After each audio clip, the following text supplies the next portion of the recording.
Hey guys, welcome back to another episode of RHAA Rewind, the show where we hit that rewind button on our alumni's journeys and break it down. No two journeys are ever the same, and every journey deserves to be heard. We're your host, Andy Tran. And Chantal Wong. Did it work? It worked. Oh my god. I guess you can say this is our holiday episode. I guess so. I mean, we are technically going to be releasing this at the end of the year in Yeah. December, so Yeah. So I guess we'll start saying on behalf of all of RHAA, happy holidays to everybody. Hope everyone is staying safe. Hope everyone is spending some quality time with their families. I know not all, but we'll make do. yeah, we'll Yeah. adapt as we usually do. Yeah. Yeah. So Yeah. it's been a while since we've chatted. Um, f- It yeah, for has. those who are watching, I think they can notice that Chantel is in a different background. Yeah, I was thinking about this morning and I was like, Yeah. on the podcast, I've probably been in like 3 different backgrounds. This Yeah. is my bedroom in Vancouver, so Yeah. I am also back home for the holidays. Yeah. So it looks a little different Yep. for anyone who's on video. Yep.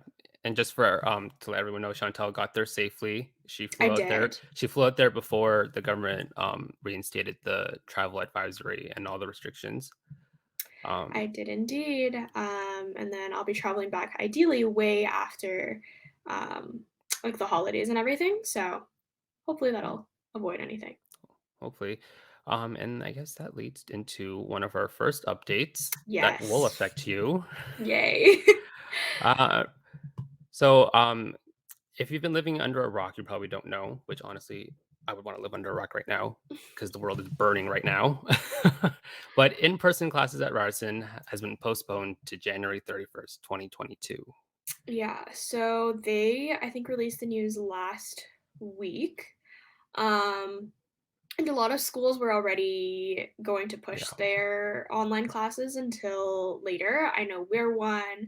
I believe York pushed it to around the same time. Queens pushed it to March. So a lot of March. universities, I didn't hear yeah, that. Oh my God. yeah, a lot of universities are pushing their in-person classes. Out west, I think a lot of classes were already in person, so it'll be interesting to see what happens next for sure. Yeah. So just a little setback, but we'll all be together soon. Yeah, I hope so. Yeah. Hope so. Hopefully. All right. And then the next one on the list, golf tournament. Yeah, so we have postponed our 25th annual golf tournament for a couple years now, obviously due to COVID. But ideally, in the new year, we are able to do this 25th golf tournament. So definitely keep an eye out for updates in terms of save the dates and where that will all be. Yeah, and then I guess we'll end these updates on a brighter note because Yes. 2022, new year as well. It's the 70th anniversary of the HTM program at Ryerson. Yeah, so the HTM program at Ryerson is, I believe, one of the oldest, if not the oldest program. Hmm. Um, so in 2022, they're going to be hosting the 70th anniversary. So for any alumni, industry guests, professionals out there, definitely keep your eye out for something along those lines in May, I think. Yeah, Yeah, 70 years. That's it's a long time. wow. Yeah. So does that make us probably the oldest alumni association, or even I guess the biggest alumni association? Oh, I mean, I would like to argue we're one of the most active. For sure. But that's a really good question. I feel like we must be one of the oldest if we are also one of the oldest programs. I would say the biggest, because 70 years worth of alumni. That's a lot. That's a lot. All right. So what's in the news? The HTM news. So I had a story from BlockTO, good old BlockTO. So the government, Ontario government, is making it cheaper for restaurants and bars to purchase alcohol. So from the article, what they're doing is that they're lowering the wholesale rates that restaurants have to pay, the LCBO, um, um, for liquor and stuff. So that amounts to about 20% of annual savings. As well, they're freezing their beer tax rates, which were expected to go up sometime this year or next year. As well as they are also offering curbside pickup for or allowing grocers to do curbside pickup for booze, and also making the licensing and license renewal process easier for establishments so they can get a license or renew the license and start serving alcohol. So, um, my question for you is pretty simple: is like, do you think this is an effective um, solution for restaurants in these trying times? I mean, I certainly think it's a solution I personally probably wouldn't have thought of, Yeah, in the sense that a lot of restaurants and establishments are definitely hurting, and a 20% or what did you say that? A 20% 20% annual savings, is a which lot of yeah, savings I think it because says they equate to like 60 million annuals in yeah, annual savings. which is a lot because, I mean, profit margins for restaurants can sometimes be pretty small. So, I don't think it's necessarily a bad thing. I do think it was interesting that there wasn't already curbside pickup for alcohol, especially because a Hmm. lot of grocery stores do carry alcohol usually. But I don't think it's necessarily a bad thing that this was put in place. Yeah. Yeah. Here's the thing, two things for me. Okay, since talking as a guest, as a Yeah. patron of bars and restaurants, since prices of booze is cheaper, does that mean drinks will be cheaper for us? I'm going to go with likely not. Probably not. Okay. And the second thing, because they're making it easier or streamlining, that's where they use for Mhm. licensing and renewal, the licensing and renewal Yeah. process. So that means more establishments will be able to get a license quicker, or Mhm. more people will be uh, enticed to get a license or like open a restaurant or a bar. So that means more restaurants and bars will pop up. So Good that's theory. just taking away the business from like the existing restaurants. So like, does that really equate to savings, or if they're losing revenue? I mean, it's definitely an interesting theory, right? But Yeah, you could also argue that with the pop up of more restaurants, it could be argued that more people would actually go out. yeah. So I don't really know. I guess it would be kind of hard to predict. I mean, I would love to hear from like a restaurant Yeah. tour side how they feel about it. Damn, did I just talk about supply and demand? Damn. I think you did just talk about supply and demand. We really Damn, used my our economics econ prof will class. be so proud. Yes. Oh my gosh. All right, and then you had a story to bring up as well. I did. So, I was reading, I guess, the Ottawa news, although I don't think this is particular to Ottawa, that there's kind of been a rise of restaurant robots. And we kind of learned about this even in our, I think, service and professionalism class in first year, how tech is kind of replacing humans. Mhm. So, if you've seen it on people's like Instagram stories, I think usually it's like sushi or like hot pot that I've seen it at. Definitely more like Asian orientated restaurants where it's like a little cart that just wheels around the restaurant on its own and it has like a cat like face on its screen. And you just like tap it when you like get your food and then it'll just like zoom off. Um, but there's definitely been a rise in these robot servers and it's definitely a novelty because you see it on everyone's Instagram stories. Yeah. But the question is this one, is this like an effective way to, I guess, kind of reduce the spread of COVID because obviously the robot Mhm. is not a person. And two, is this like a good thing or a bad thing? So, good and bad. I think the good Mhm. is the human interaction, so like in these, COVID times, it is limiting the chances of you getting exposed if you so choose to go out and, dine in. The bad is that it's kind of taking away jobs within the service industry and hospitality in general. Mhm.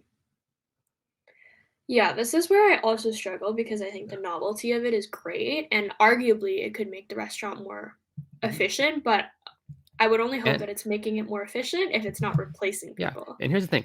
Also, logistically, do you tip the robot? Oh, I don't think so. Well, see, my Or like, personal experience in these robot servers is that the person will, like, come over and, like, serve it from the robot.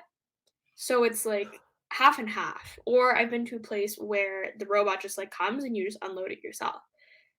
So it's a bit varying, I think, per restaurant. So so it's not like taking away that human element just yet. It's still kind of like a hybrid. I think it's in its hybrid stage. I would say, like, possibly in the future, it could take away that human element. I wouldn't be surprised if it Oh my did. I god. just hope it doesn't because we're already at a need of, humans in the hospitality Yeah. industry. If a server is like serving with the robot, I just can't help but think like, is the server tipping out the robot at the end of the night? I mean, it's a pretty adorable robot. It's literally like it just has a cat-like face. Like, it's so cute, but it also is I don't know. It's interesting, I think, to see how that will change the next couple years. Yeah, for sure. Everything is getting automated. It's true. Robots are taking over. Like I think with COVID, even like the rise of like self checkouts, stores I would never thought would have self checkouts are now offering I that as well. know. I went to Costco the other day and there And were there's self checkout. self-checkouts. Yeah, Well, it was also very strange because again, they were in this hybrid format where it was a self-checkout, but they had a staff standing at the self-checkout, like every single checkout, which was yeah, very strange. I don't yeah, yeah. Well, I think it's just to check the membership, but probably, yeah. yeah. Anyways, that wraps up the news portion of this intro. But up next, our next guest for, I guess you can also say the last episode of 2021, Wow, yeah, that's true. um, yeah, is our friend Zehra Abdulla. Yay, I'm super Yeah. excited. She Um, definitely brings on a very interesting perspective, mhm. so I think everyone will enjoy Yeah. listening to her. Yeah. So she graduated alongside my year 2020. And it's exciting because she's also our first international student to be on the That's podcast. true. Yeah, That's so true. she's currently back in Dubai, um, thriving. She's currently working for Expo 2020 Dubai. Yeah, and it's a really interesting story. Without further ado, get ready because we're about to hit that rewind button with Zehra Abdullah. Growing up in Dubai with a large extended family, extravagant weddings and parties were no stranger to Zehra Abdullah. With her family presenting her the opportunity to dabble in event planning, the hospitality and tourism seed was planted at a very young age. When it came time to choose an undergraduate program, her research led her to the Ted Rogers School of Hospitality and Tourism Management. With family ties in Toronto, the decision could not have been easier, and so in 2016, her HTM journey began. During her time at Ryerson, Zehra made her biggest impact on the Ryerson Hospitality and Tourism Student Society, having served as an event director in 2018 and president in 2019. Outside of school, Zehra made strides in the Toronto hospitality scene, taking up various positions at the Toronto Christmas Market, Toronto International Film Festival, as well as working as a freelance fashion and entertainment event planner. As an international student, it was advised that she return home in March 2020 as the pandemic rolled through, officially cutting her time in Toronto short. After graduating in April 2020, there was no rest on Zehra's schedule as she jumped back into school at the Emirates Academy of Hospitality Management in September 2020, earning her MBA in International Hospitality Management. Currently, Zehra works as the Leadership Protocol Coordinator for Expo 2020 Dubai, overseeing the hospitality aspects of the Leadership Pavilion. Being the youngest member on the Expo 2020 team, Zehra is representing the Ryerson HTM program on an international scale, though according to her, her time in Toronto may not be done just yet. Hear her journey and more as we hit rewind with Zehra Abdullah. All right, guys, please welcome onto RHAA Rewind, all the way from Dubai, Zehra Abdullah. Hi guys, how are Hi, you doing? how How's you everyone? been? All good, living life. Yeah, we're so excited to have you on the show because you're the first international student, international alumni that Mm, we've interviewed. yeah. So this should be really interesting. This is also just fun It's for also me. just fun. These are like two of the first people that I met during my time at Ryerson, so Yeah. So it's kind Yeah, of like a happy to friends be catch here. up episode. a little bit. A Absolutely. little bit, just a little bit. Okay, so we start off with every show by asking every guest because this is RHA Rewind, so we hit that rewind button. So, what made you want to study hospitality, and specifically, what made you want to go halfway across the world here in Toronto to do that? Yeah, fair enough, fair enough.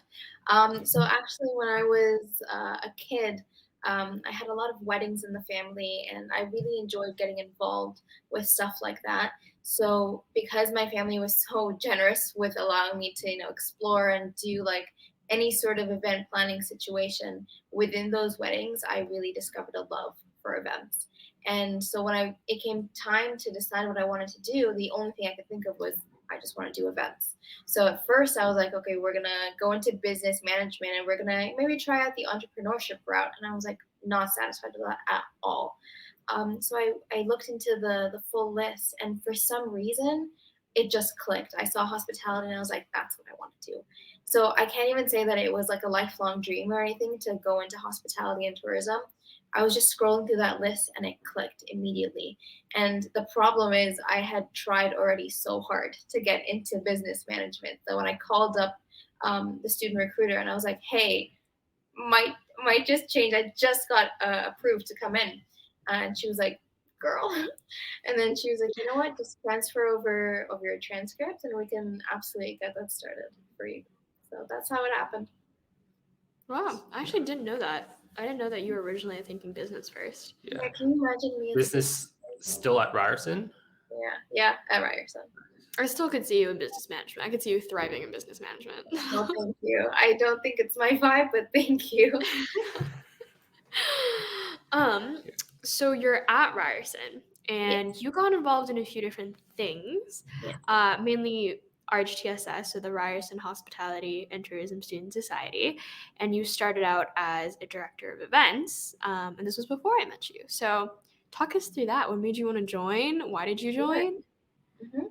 So when I first joined Ryerson, obviously I was coming all the way from Dubai. I didn't know anyone at all, except for my sister who came with me. And I was like, maybe we're going to branch out away from that.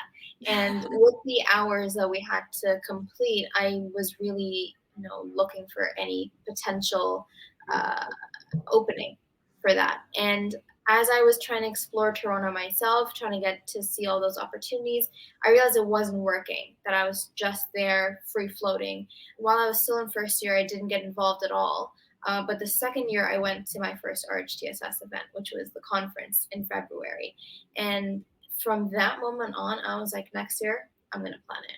It just to hit me at that moment, I was like, next year I'm going to plan this conference. So I got more involved, and I so got manifested to know that. Pretty it much. really did. Like I it's not even maybe I will. It's I'm gonna do it. Yeah, like instantly. I mean, if you ask anyone that day, I was late. I was exhausted. Like it was a Saturday, and I was like no idea what was happening. But I walked into that venue, and I was just like, whoa! I can't believe students did this.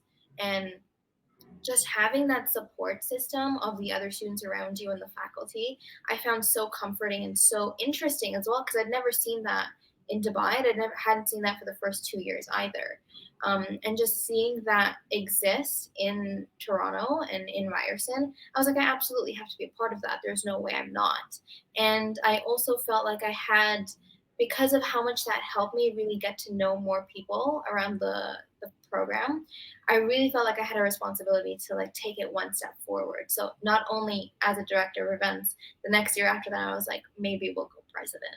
And that's just how it happened, I guess. It felt perfectly in place that way.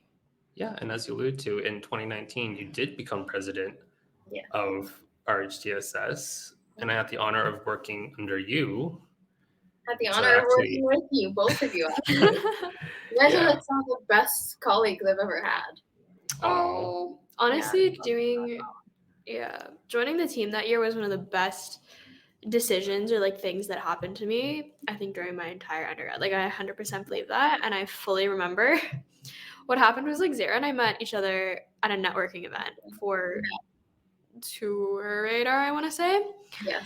And that was our first time meeting. And then I was like so impressed because you were basically running on no sleep, coming from like probably TIFF or a wedding or some other event that you were organizing. Which we will talk about later. Yes.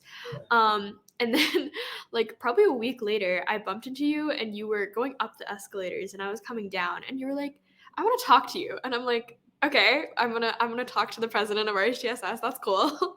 And then you were like, hey, do you want to like interview for the graphic designer position? And I was like, Yes. This is I remember all of this, like, I very do well. remember that. Oh my god. Well, honestly, I saw something in you. I did not believe you were a first year, and I did not believe that you were, I think, 18 at that point. I was like, there's no way. Yeah. Because I remember you were so well spoken and so like you knew what you wanted and you really just went for it. Like in my first year, I didn't know anyone. I didn't speak to anyone. I didn't do anything. I got 11 hours that whole year. But you just saw it and you went for it. And I was like, I need her on my team. I don't remember how, but I remember just thinking, I need her on my team. Um, Oh. So how was your experience as president of the student society? Because like you said earlier, you felt that you had that responsibility mhm. to elevate what the student society is. Yeah. I really felt like going in as a director of events, I really felt like I was just, working the program and just going through the motions just as any other year did. But because I'd already been to a couple of events, especially towards the end of my second year, I didn't want it to be repetitive. And so experientially, I feel like it gave me a lot of experience with more creative thinking and trying to understand how to make the same events that everyone is very familiar with different. And I feel like definitely, you know, it was a struggle. It was definitely it was a work in progress doing that. But honestly, I enjoyed it, and I wouldn't spend that year doing anything else, knowing what I know now. It gave me so much experience and so much just time to reflect on who I am as a student and as a manager, and also still as like an employee technically. So I don't know, and as an event planner as well, because doing that, doing presidency in my final year, like it really gave me like this uh, I would say a look of what it's like to work in the real world. Like no one cares what you're doing. No one cares if you fail. And like I fail academically, my own problem. If I fail as a president, like it's everyone's problem. So I really had to choose what I wanted to focus on, which was the same thing that I also experienced when I was studying here coming back. So it really gave me that little bit of insight into what I wanted to prioritize that I actually didn't expect at all. So I really enjoyed, that year. I would definitely change a few things knowing what I know now, but not the fact that I took that. Yeah, for sure. Awesome. Well, aside from your two stints on RHTSS during your time at Ryerson, you also had some jobs on the side. The first one I find interesting was the Toronto Christmas Market back Yes. in 2017. Yes. Tell us a little bit about that. So the reason I joined the Toronto Christmas Market was actually it was for the hours, but the reason I chose the Christmas Market was because I had always had an emotional relationship to it. It is the last place I hung out with my grandfather before he passed in 2015. Oh, 2016, whoops. And so when I heard that they were hiring, I was actually in Dubai at the time, and I got that notification. I was like, yes, absolutely. Like I will put my heart and soul into making sure that everyone there has the same like Christmassy magical experience that I had. Because it was my first time ever when I went with him uh, for a winter, especially because like here winter is like 24 degrees, and going there it was like December. It was like we know what it gets in the distillery district. yeah. So everyone there really just made my experience so amazing and magical that I would really never forget it. So I was like, I'm going to reflect that. I'm going to, do that for others. So I was there. I was an admissions agent. I did that, I believe, 2 years in a row, just because, oh, it brought me so much joy. Like, sure, you're working long hours, it's very cold, but just the people you get to meet and like the spirit that most families come there with is just, it's, you can't compare it to anything else. Yeah, so I really enjoyed that. I get it. It was a very interesting choice, and I I still didn't know get you had family. that like sentimental connection to Yeah. Oh this my god, story. I love the Toronto Christmas market. Like Yeah. sentimentally, yeah. Oh, and just to clarify for listeners, like you have family in Toronto, so I Yeah. guess that's also why Yeah. you chose to study A in little Toronto as bit, well. yeah. I Okay. definitely knew I didn't want to study in Dubai because I wanted to just explore a little more than I've ever had the chance to before. But yeah, I had family there, so that's why I chose Canada specifically. Yeah. From the Christmas market, you leveled up, you moved on to the Toronto International Film Festival. Yes. So talk about your role Yeah. there and what were you I doing there? joined, absolutely. I joined as a volunteer in my second year, 2017. And to be Oh, so it honest, was simultaneous with Christmas market. yeah. Oh, yeah. Oh, I so don't it's not think like I've a ever okay. done one thing at a time. No, never in Yeah. my life. I've only done one thing at a time. Yeah, so it was immediately after the Christmas market, the Toronto International Film Festival. It was like the beginning of school, and then it was midterms, and it was boom, Christmas. So yeah, just one after another for sure. But I joined as a volunteer because I love film and I love especially getting to interact with high class talent. Not gonna lie, that was a huge part of my motivation. Is like, I'm gonna see Adam Driver, I'm gonna take a photo with him. That was the goal of the day. Yeah. But I honestly, when I was there day in day out, I loved the people. It was the people, especially the volunteers who they're owed nothing. They only get maybe cheers every once an audience. That's all they get, but they're so driven and so motivated. And being a part of that was so amazing. I mean, you're exhausted, all you get out of it is an orange t-shirt, but everyone's so happy to be there. And so I decided I was also going to put my all into it. And the very next year, as they were hiring, I received an email from someone who had been supervising me as a volunteer, and they're like, we want you to come on, like, seasonally, we want to hire you. And I was like, sure, no worries, I'll do the same thing but get paid. I was so down. But then they moved me up to front of house assistant. So I was working the red carpet for the Elgin Theater, Elgin in winter. And yeah, after that, I was like, I'm going to do this every single year. If I'm in Toronto, I'm doing it every single year. I don't care if I have to take annual to, off my job. I don't care if it's the beginning of classes. I'm going to be there. Absolutely. Every single year. Nice. So, I just have to ask, I'm sorry, did you meet any famous people? She did. A lot? I don't have any photos with them, but I'd say my favorite people to meet were Natalie Portman and Angelina Jolie. They're both they're so nice. Yeah. Oh, that's nice to hear. So, you were working at TIFF, RHTSS, going to school, thriving, and then March 2020 came. Yes, when everything shut love to down. think about March 2020. Yeah. So obviously that was a tough time for everyone, but as an international student, Yes, being I far remember. away from home, Yeah. like I know you do have family here, but it's not the same. So how were you feeling then, and how did you navigate having to go back home so quickly, even before you finished your undergrad?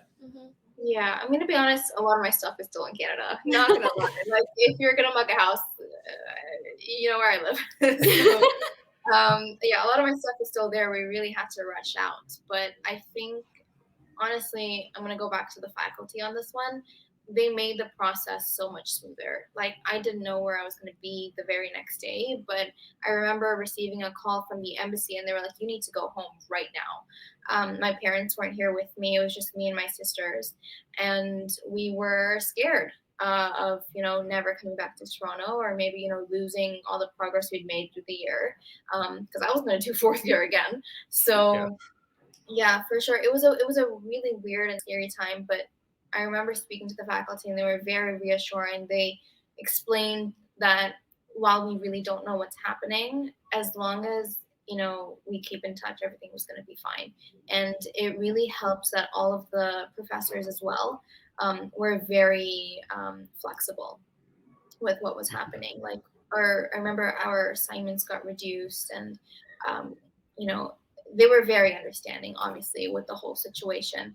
And everyone was so nice about it, and it was just very easy to transition. I remember being on the plane thinking, wow, fourth year hospitality and tourism, this is an empty plane. What did I just do with my degree? I remember thinking, holy crap.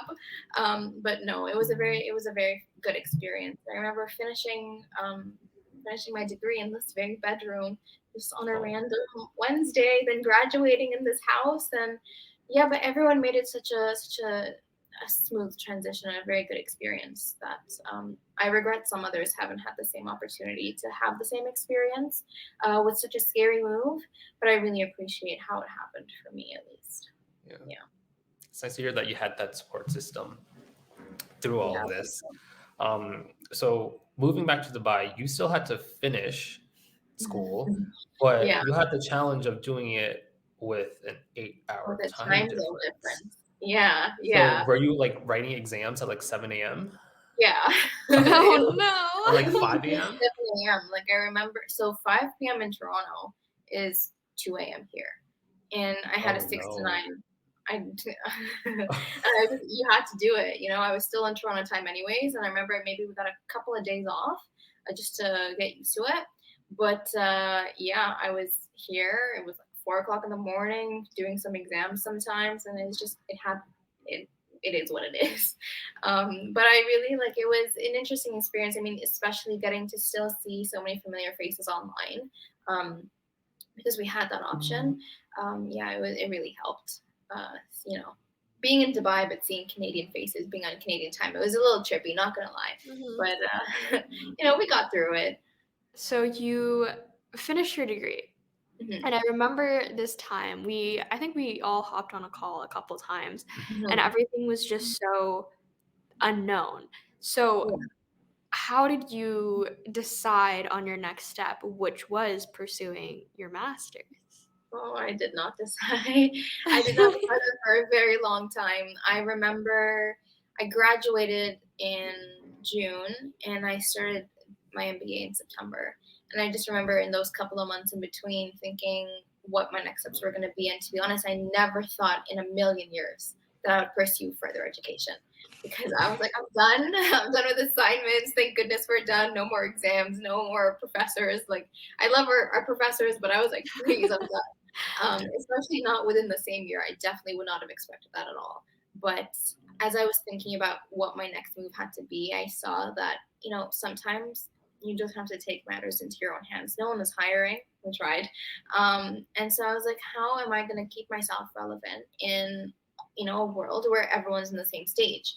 Everyone just graduated online. How do I stand out? How do I make myself still useful by the time COVID is over? And I looked into, a different sort of. I first considered maybe doing a second bachelor's, just in something, a little bit different. I didn't really decide what it was going to be, but then I just came across this random MBA program for international hospitality management. I was like, you know what, loved it the first time, go again. So yeah, that's pretty much how it happened. I looked at all the courses and I was like, this is definitely helpful. I mean, I was never a stellar student in finance, and I was like, this is my time to redeem myself. So I Yeah. sat down with the recruiters and I was like, how do you approach, all of these different subjects, and how does it actually, add a bigger construction to the foundation I already have? And they were very nice. It's the Emirates Academy of Hospitality Management in Dubai. They were very, very good with it, and they were very understanding of obviously the situation that we were in, and they, took me right away. Like, I remember enrolling September 11th, September 14th, I was like in my first class. Wow. So yeah, it was really fast. It was really like a spur of the moment decision. Apparently, I'm reflecting a lot of my just spur of the moment. But no, I mean, I guess I'm just. Honestly, yeah. But Sometimes, sorry. no, I was just gonna say everything turned out well for you. Yeah. I mean, So I'm Sometimes you blessed. just have to rip the band-aid off. Don't think about it, right? Honestly, Um, yeah. so yeah, Yeah. so you have a master's in I just finished, hospitality, this basically. September. Yeah. Yeah. So we were talking about this in a previous episode about how now like more and more masters and graduate programs are coming out for hospitality, Mhm. which Hmm. like before was pretty unheard of. Yeah. So now that you have Yeah. finished a program similar to that, do you think it was beneficial? Oh, Like, do you think absolutely. it helped you in your Mhm. career? Yeah, absolutely. I remember one of the last projects I did at Ryerson was that simulation where it Mhm. really teaches you how to run a hotel. but for more of an operational standpoint. So having an MBA now in hospitality has that just added layer of, okay, now you actually are the manager. Here are human resources issues, here are financial issues, and here are, other issues, and they're not operational at all. They're more like, critically based. So yeah, definitely it was definitely, I think, worth looking into that program, and definitely worth finishing it, because it just adds like a different perspective to the whole thing, for sure. Awesome. Yeah. So now with 2 degrees in hospitality, this Mhm. industry is like coursing through your veins right now at this I point. really like I Yeah. trust all Like, you know hospitality. it like inside and out. Um, so, so now you've landed a new position with Mhm. a very unique event or company, I should Yes. say, Yeah. Expo Dubai 2020. Yes. Expo Yes, 2020. Expo 2020. Honestly, it makes me feel like all of the stress and the events and all my experience, everything really just came together to bring me Expo.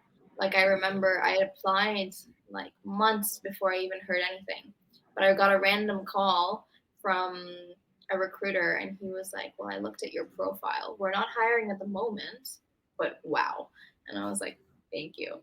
Um, he was like, "Do you mind if like we do a little interview, just proactively?" And I was like, "Yeah, absolutely." So just a random Tuesday, he called me up. I did like an interview in my pajamas, and he was like, "Okay, good stuff." And then he hung up, and I was like, Oh, "Okay, like absolutely not gonna get it." sounds good. I was like, I blundered that one. Didn't speak to anyone for like 6 months now. I forgot how to speak, so not getting it. That's fine. And I came to terms with that. And this is like I believe, just started, yeah, the MBA program. So yeah, I was like, okay, focus on what you're doing. You don't need a job. You're still working at something. So I was satisfied with that. But then again in February, I got another call from the same guy, and he was like, "Guess what? We're hiring, and we want you." And I was like, "Oh crap. Okay, sure." Gave me like a list of open positions, and he's like, "These are what I'm considering you for. Rank them, and at the same time, we're going to schedule an interview for you with 2 managers, who both looked into your case and are interested." And I was like, "Okay, sweet." And so I'm happy to say that the one I ranked the first is the one that I ended up getting, because honestly, my manager, bless her heart, is so amazing. And the conversation we had during that interview, I don't think I would compare it to anything else in this world. Like, it just clicked. Again, it just clicked. And I was like, I don't know which of these roles, that I have chosen apply to you, and I don't know what you manage, but I want you as a manager. And it just happened to be exactly my first choice was the one that she was managing. So it just really fell into place so nicely. But yeah, I am happy to say that the event started as of October 1st. And it's really putting all of my experience into perspective and all of my degrees into perspective, because I'm finding myself applying things that I never even thought I would. Um, so yeah, I just think it worked out pretty nicely, I would say. Yeah. So your role at Expo is Mhm. leadership protocol coordinator. Coordinator, yes. Let me So explain what that means. Let me explain what that means. yeah, Yeah. I was No worries, no worries. So I work in a venue called the Leadership Pavilion, and in Expo we have 192 countries worth of pavilions, and then we have the partnerships and then some specialty ones. So of the specialty ones, we have the Leadership Pavilion, in which we welcome some high-profile guests of international regard. And I'm happy to say I'm a protocol officer with them, a protocol coordinator for that pavilion specifically. So my role is actually the hospitality coordinator. So there I you work go. with, exactly, I work with the hospitality provider to, give our guests, the highest service and the highest degree of hospitality that, we have to offer at Expo. So yeah, really glad to say it worked out well. It really did put everything into good use, for sure. So, what does I know it's probably varying because it's event based, but what Mhm. does a typical day actually look like in your Mhm. role? Yeah, no worries. That's good. Take a second. um, so, okay. Every day is different. You're absolutely right about that. So we have what we call national days for all of those, 192 countries that we're partnered up with for Expo, and every day, each of those countries is given a national day, whether or not it's their, actual local national day. At Expo, we celebrate each country individually. So if there is a national day that day, my team and I are focused on, welcoming those higher profile guests through our building, and just facilitating the success of those national days. So the roles that we each have during those events can vary. So we take turns, working with the hospitality team, and then otherwise, on a more protocol basis, working with the guest directly, in which we, show them around the venue. We explain, the expo. We, guide them through their entire journey of the day of the event. So yeah, but then if we don't have a national day, we're there, doing the behind the scenes work where we're, setting up everything for the next day, or, just answering some very long-winded emails, stuff like that. Just, we do both the planning and the execution simultaneously, and there's always someone doing either. It's a big pavilion, and it's a big operation. So I'm just glad to be surrounded by a team that really just knows what they're doing and is really good at what they do as well. But yeah, my manager likes to say that we're not a hierarchy, we're a circle.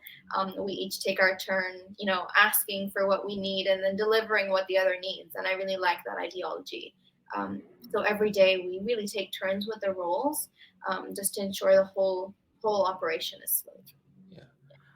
We're not a hierarchy, we're a circle.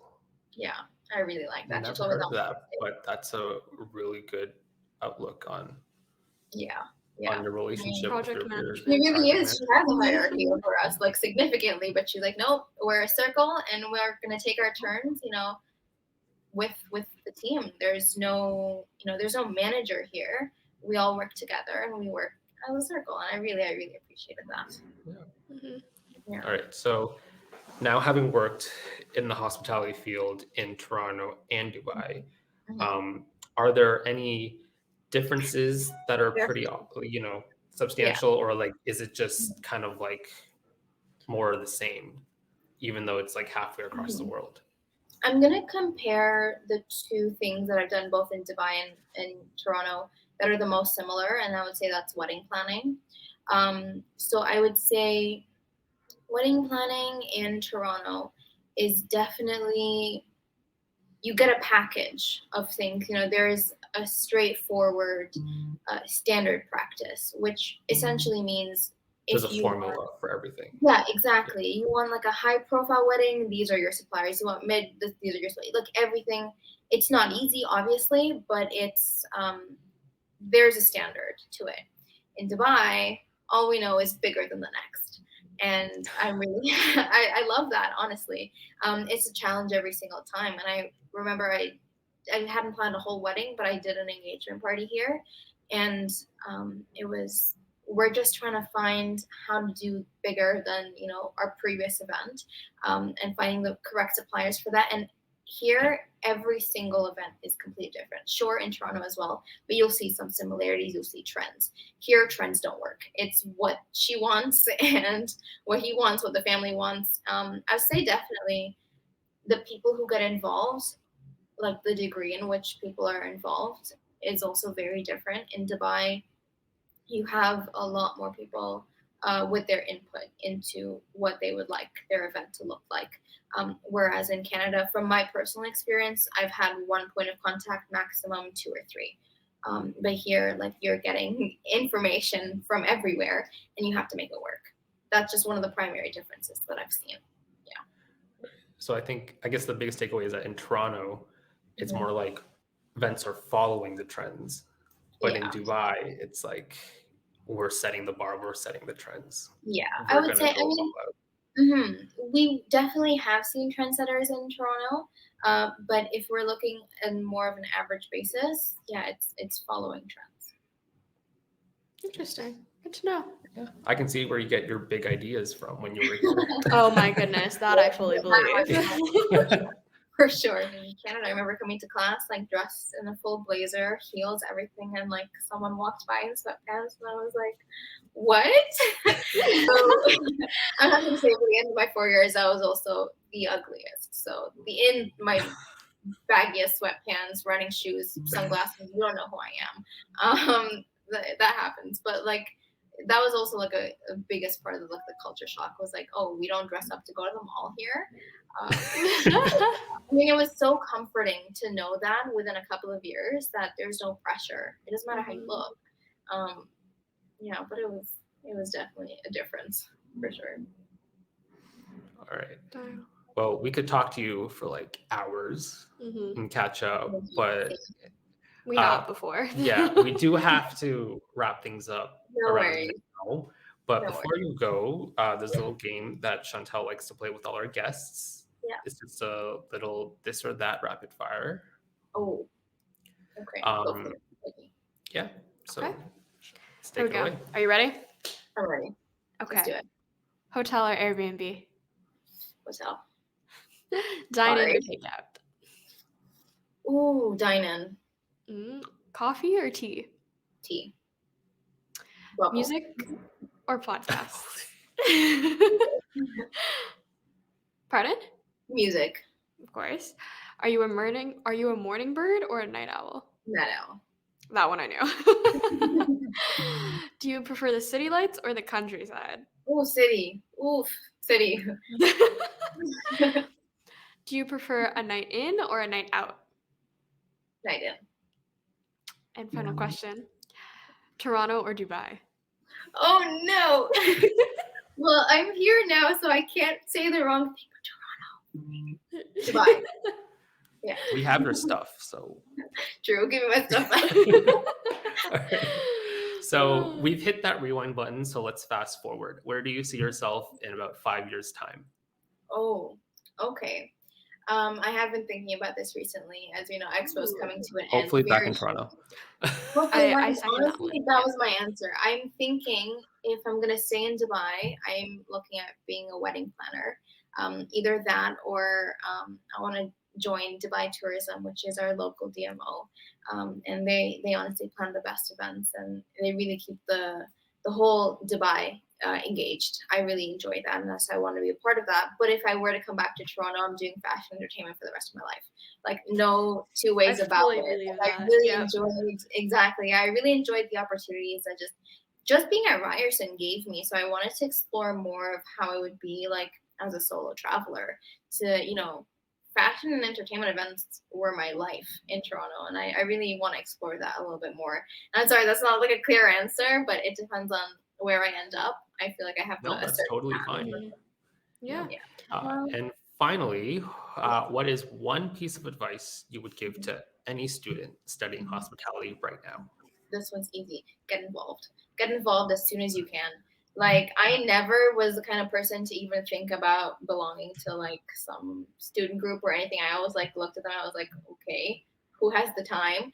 But no, get involved. I wouldn't say not in your first year, because I really enjoyed that I had that time to understand who I was in university, because it was very different to who I was in high school. So get to know how you interact with university first. By your second year, try to get to know more people in groups rather than on an individual basis, because you never know where you're going to go and you never know who you're going to meet. And those student groups, the ones who get involved, are the ones that are really, really passionate about the program. And those are the people that are going to get far, and they're going to get you far, or vice versa. You never know. So yeah, definitely get involved for sure as soon as you can after second year.